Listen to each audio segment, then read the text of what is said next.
Laurent Voulzy est très fervent des arts divinatoires.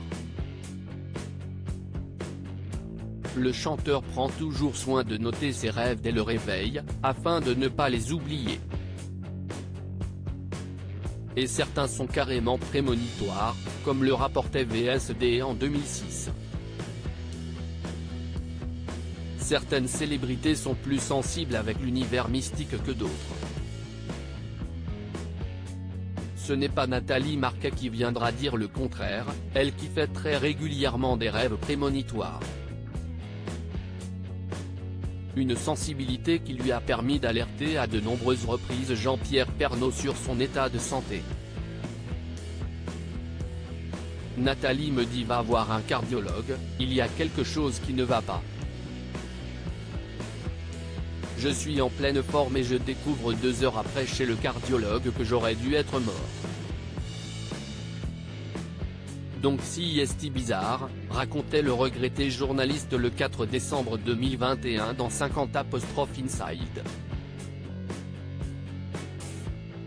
Faustine Bollard n'est pas en reste, puisqu'elle avait fait elle aussi une troublante prémonition à Jean-Luc Delarue.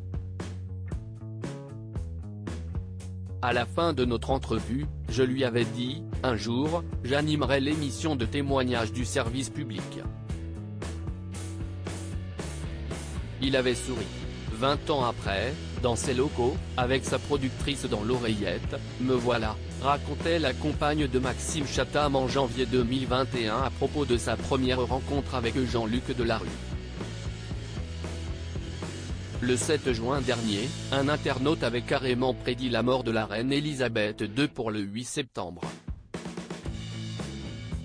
Et ce même internaute a annoncé que le roi Charles III devrait mourir le 28 mars 2026.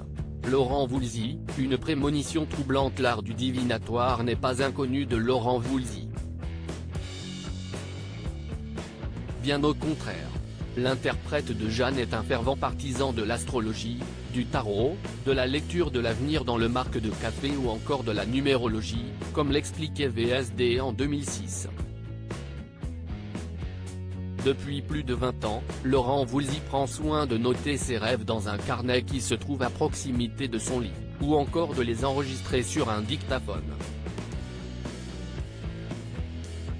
Que ce soit de bon matin ou au beau milieu de la nuit, le chanteur a toujours noté ses songes avec attention, afin de s'en souvenir.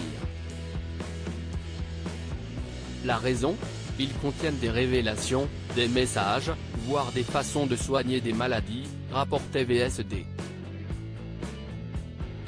Plus troublant encore, Laurent Voulzy a rêvé en 1992 du crash d'un avion dans une ville nordique constituée de canaux. 2 jours plus tard, un 747 cargo de la compagnie El Al s'écrase sur Amsterdam. Nostradamus n'a qu'à bien se tenir.